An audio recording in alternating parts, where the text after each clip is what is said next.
자신의 호 야석처럼 끊임없이 자연과 소통하고 그 속에서 진리를 찾고자 했던 야석 박희선.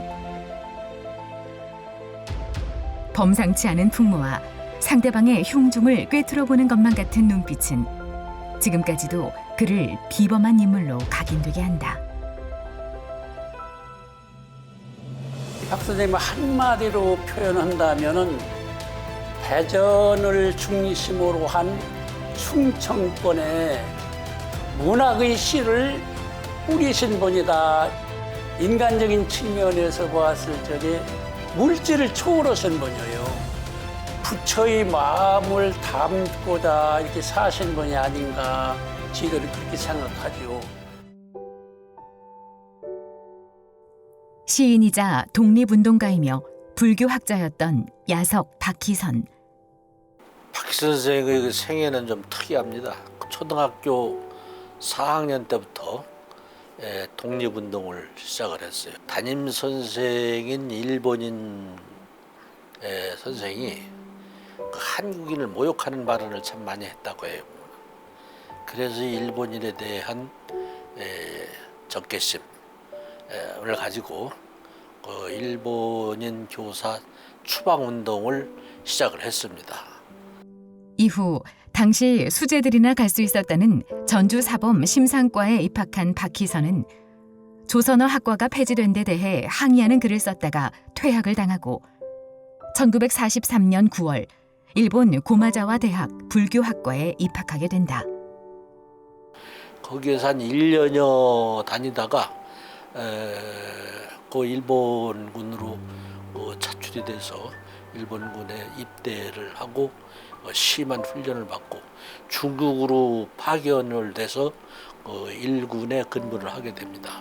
근데 이 중국에서 다시 또 도망 나와 가지고 당시 그 일본 상해 옆에 그 중경에 있던 그 G2 유격대라는 데 들어가 가지고 독립운동을 하다가 다시 또 체포돼 가지고 이 상해 감옥에서 복무를 하다가 그 마포 형무소로 옮겨져서 또 근무를 하게 됐는데 그때 마침 1945년 초였는데 근 복무를 하다가 해방이 돼서 풀려 나왔습니다. 이처럼 젊은 날 그가 겪었던 고초의 흔적은 글 속에 고스란히 등장한다. 같은 길을 걸었던 동지에 대한 조의의 마음과 조국을 빼앗긴 채 이국에서 느꼈던 슬픔과 분노가 그것이다. 이게 박희선 시비가 있는 곳이 바로 갑사예요. 보면은 이게 저 상해 일본 제19군의 형장에서 쓰러진 1945년 4월 25일 이 무명 전사들을 위로하려는 집이 즉 종이 묘비입니다. 그래 같이 활동하던 독립군은 같지만 그 영혼은 이 체온이 스민 돌, 이 돌이 체온이 스몄으니까 부처일 수도 있습니다.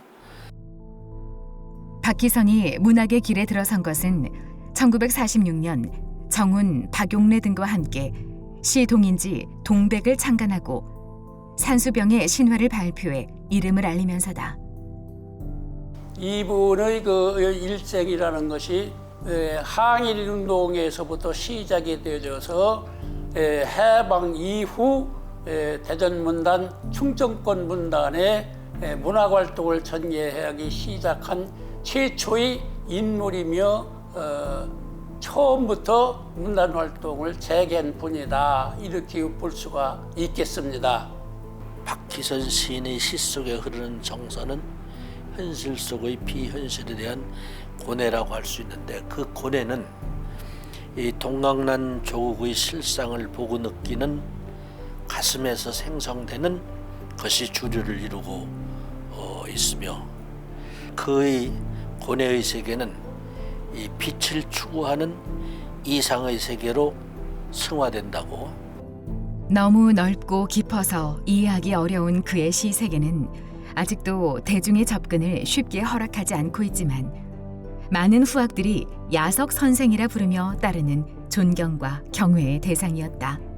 근데 제일 그 의미심장하고 지금도 명확하게 그 핵심을 제가 이해하지 못할 만큼 귀한 말씀을 주셨는데, 시라고 하는 것은 영혼의 사투리 같은 것, 정신이 맑아야 시를 쓰는 것이고, 시를 쓸 때는 정신이 맑아야 된다, 이런 말씀을 해주셨어요.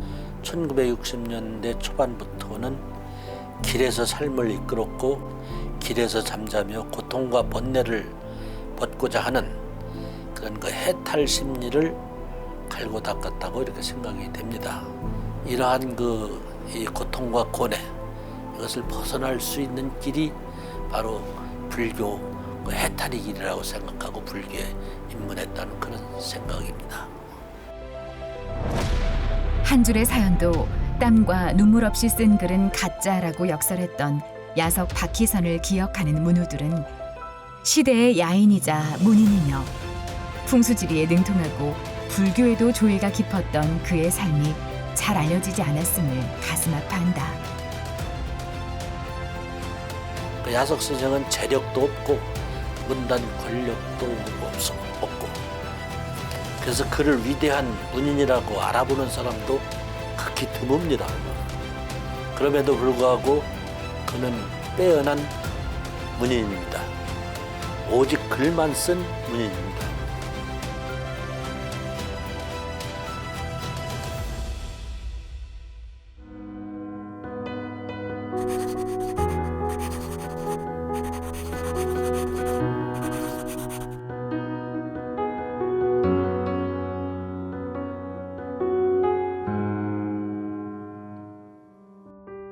수필에 대한 사랑과 열정만큼 삶이 곧 수필이 될 수밖에 없는 것이 수필가의 운명이라면 평생을 교육자의 길을 걸어오면서 수필만을 써온 원종린의 삶도 그것과 다르지 않다. 아버지는 휘문중학교 5년제 휘문중학교를 졸업하시고 바로 일본으로 건너가셔서 주오대학에 입학을 하셨습니다. 그러던 중에 1944년 1월 20일 날 학도병으로 강제 징집되셨습니다.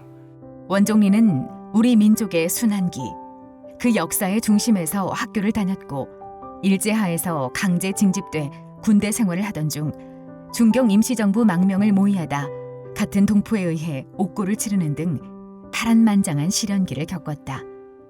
아버지는 1965년에 등단을 하셨는데요.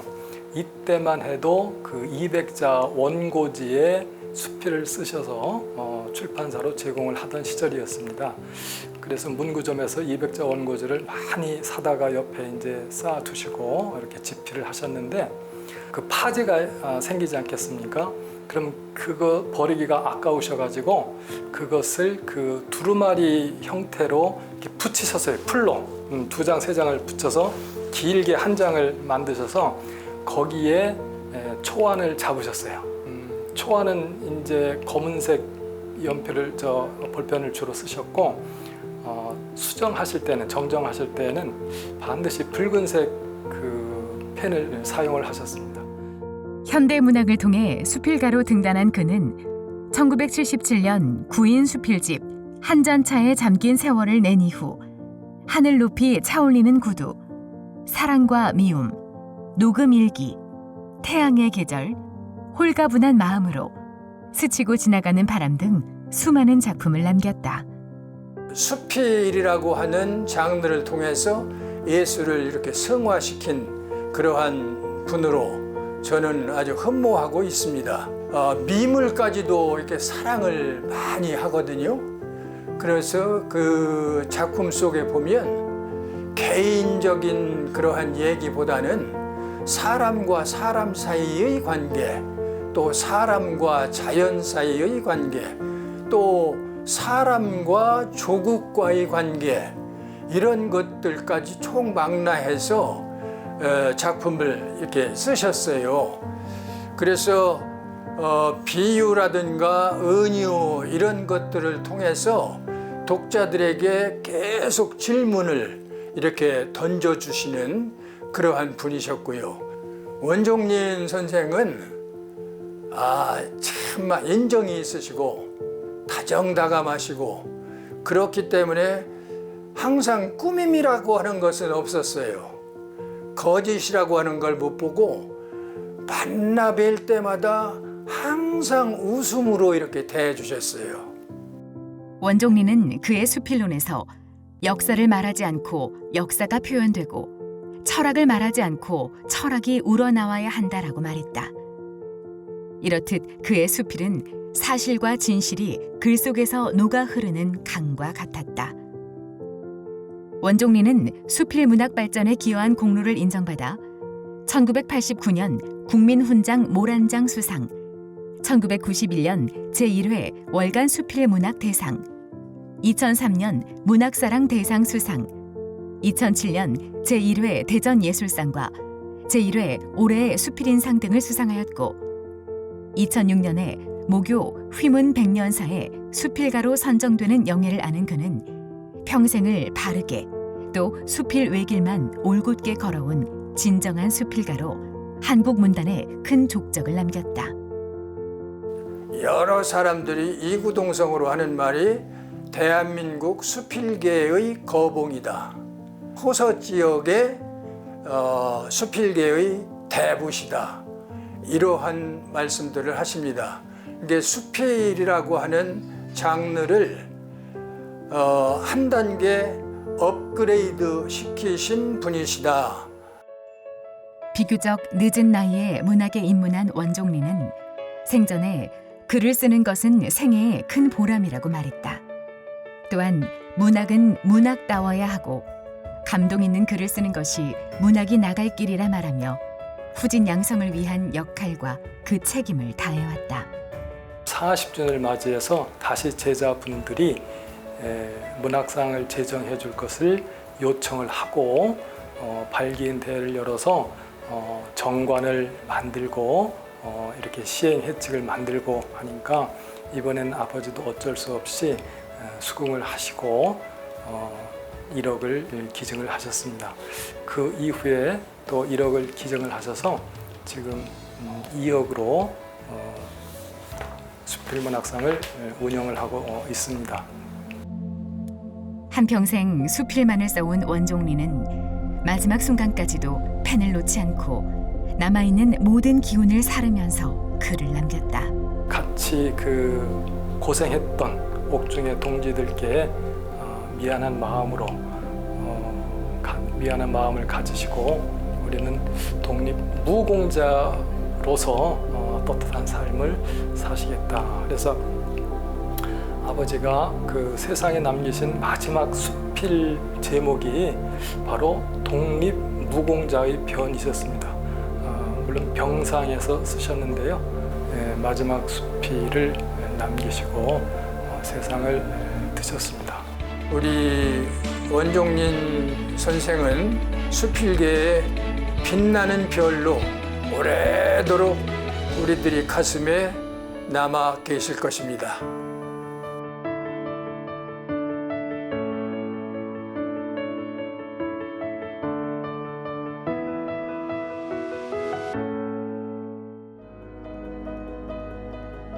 가난과 외로움, 병마 등으로 점철되는 삶 속에서도 시 쓰기를 멈추지 않았던 한성기 시인. 자신의 삶을 중심으로 그곳에서 우러나오는 감동을 솔직하고 간결하게 작품으로 표현해 너무나 정직하고 소박한 시인으로 평가받는 그는 1970년대 대전을 대표하는 시인이자 충청권 문인을 대표하는 거목이다. 그러니까 아버님은 인생 전체가 시고 움직이는 것이 시고 그 말씀을 하셔도 그의 말이 시였고 1923년 함경남도 정평에서 태어난 한성기 시인은 1942년 함흥사범학교를 졸업하고 그해 4월 충남 당진군 합덕면 신촌초등학교로 첫 교사 발령을 받은 후 곧 중등학교 교원 자격시험에 합격해 대전 사범학교로 부임하면서 대전과 인연을 맺게 된다. 저한테는 굉장히 엄격한 분이셨죠. 네. 또 이북이 고향이기 때문에 명절만 되면은 집안은 뭐 초상 분위기였습니다. 대전 사범학교에서 서예와 문학 등을 가르치며 정착된 삶을 살던 그가 붓을 놓고 펜을 잡게 된 것은 결혼 3년 만에 세상을 뜬 아내의 죽음이 컸다. 아내의 죽음은 이후 한성기의 시적 모티브이자 끝나지 않는 아픔이 된다.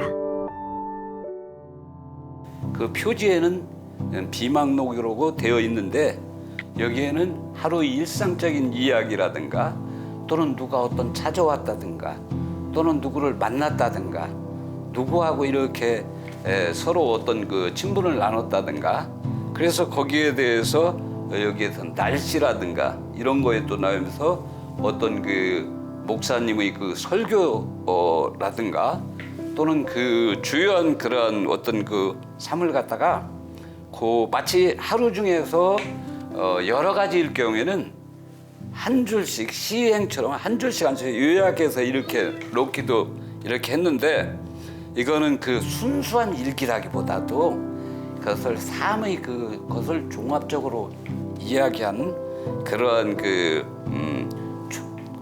종합 일기다 이렇게 보아집니다. 건강을 회복한 한성기 시인은 다시 초심으로 돌아가 시를 쓰는 일에 더욱 열정을 다해 시 창작에 몰두하며 사력을 다한다. 이때부터 그는 때와 시에 상관하지 않고 한적하고 적막한 두 길을 걸었다. 아버님을 찾아오시면 무조건 뚝길을 걸으셔야 됩니다. 대전에서 유성에서 진잠까지 외곽도로가 그때는 있었거든요. 그렇지 않으면 충대 그 언저리 그런 쪽을 걸으셨죠. 그것도 꼭 아버님은 이상하게도 구두를 신지 않으셨습니다. 왜냐하면 이 땅하고 접촉하는 그 감촉 때문에 흰 고무신도 제가 이렇게 나중에 보면은 밑이 아주 종이장처럼 다 달았어요. 그럴 정도로 뚝길을 걸으시면서 시를 구상하기도 하고 친구분들이 오시면 뭐 할 수 없이 같이 다니셨죠. 그래서 뚝길의 시인 또는 고무신을 신는 시인 뭐 그렇게 별명이 붙었었고 어떻게 보면은 뭐 목숨처럼 뚝길을 걸으셨고 바람을 느끼다가 또는 자연을 느끼다가 쓴 시들이 대부분이라고 말씀드릴 수 있겠죠. 그래서 아마 뚝길의 시인이라고 별명이 붙어 있다고 생각합니다. 네. 한성기 시인의 작품들 대부분은 그의 발자취에 머문 자연 곳곳의 대상에서 탄생했다. 발길이 머무는 곳마다 무엇 하나 허투루 보고 넘기는 법이 없이 오랜 기간을 걸으며 자연에 있는 섭리와 자신의 마음속 변화에 공감돼 가는 과정을 그리고 있다. 아버님은 시밖에 모르셨죠. 제가 보니까 22번 이사를 했는데 이사하는 이유가 시를 쓰기 위해서 이사하시는 겁니다. 여기서 살면서 그 위에 그 주변에 있는 데를 이렇게 돌아다 보면서 어떤 작품 구상이 떠오르면 시를 쓰고 이제 더 없다. 그럼 이사 가자. 22번 이사했습니다. 시를 쓰기 위해서 모든 생활을 다 거기에 집중했던 분이셨다고 그렇게 말씀드릴 수 있고 선생님이 작품을 갖다가 전 작품을 추려서 약 한 157편을 갖다가 분석해 본 바에 의하면은 자연 친화라든가 투병이라든가 연모라든가 고독이라든가 동경이라든가 여러 가지 그 주제별로 보는데 그 중에 가장 퍼센트가 높은 것은 자연 친화입니다. 시를 하나의 그 신앙으로 삼아서 자기 그 외롭고 고달픈 삶을 이렇게 시로 이렇게 승화시켜서 그야말로 전 생애를 시에 몸을 바쳐가지고 살다 간 그야말로 시인다운 시인이다 이렇게 얘기할 수가 있겠습니다. 한성기 시인은 가난 속에서도 시쓰기와 후배 지도의 끈을 놓지 않았다. 현대문학 추천위원을 겸하면서 당시 대전 문학을 지방 문단이 아닌 전국적인 위상을 갖게 하는데 크게 공헌했다. 특히 호서 문학을 결성해 적극 활동하며 배출해낸 문화생만도 40여 명이 넘는다.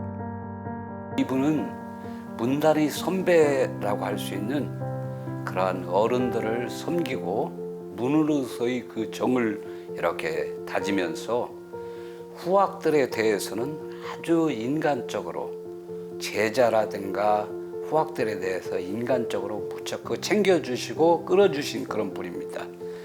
한성기 선생님은 대전 충남 문단의 그 전통 서정시를 구축하는데 기수 역할을 하신 그런 분이라는 점에서 평가가 될 수가 있고, 또한 직접 선생님께서 시문학, 현대시학, 현대문학을 통해서 문단에 한 40여 분 정도를 문단에 이렇게 소개함으로써 대전 충남 문단에 더 나아가서는 한국 문학의 중흥에 기여한 바가 크시다 이렇게 보아집니다.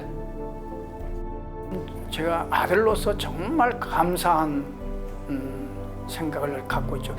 그 아버님을 좋아하시는 제자분들, 후학도들이 모여서 아버님의 이름으로 문학상을 제정하고 29회까지 이어져 온다는 것은 사실은 쉽지 않은 문제죠.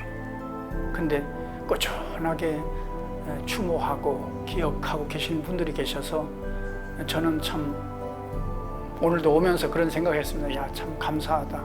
한성기 시인은 가난과 외로움의 극지에서 병마와 싸우는 자신을 껴안고 이곳저곳을 유랑하며 바람이 알려주는 대로 정처 없이 떠들면서 글쓰기에 사력을 다했다. 작품들 대부분은 끝없는 길을 따라 걸으며 시선이 닿는 곳마다 서정의 아름다움을 맺는 시어들로 오늘날까지 우리들에게 감동을 주며 심금을 울리고 있다. 저는 그렇게 생각합니다. 저는 시인이 아니고 아버님 같은 분이 시인이라고 할 수 있지 않을까. 왜냐하면 그의 숨쉬는 것, 움직이는 것, 말하는 것 모든 것이 시였으니까. 한 줄의 사연도 땀과 눈물 없이 쓴 글은 가짜. 야석 박희선. 수필 외길, 진정한 수필인 원종민. 길을 걸으며 쓴 시, 그것이 내 시다. 둑길의 시인 한성기. 문학의 향기를 통해 문인들을 만날 수 있어 우리는 행복했습니다.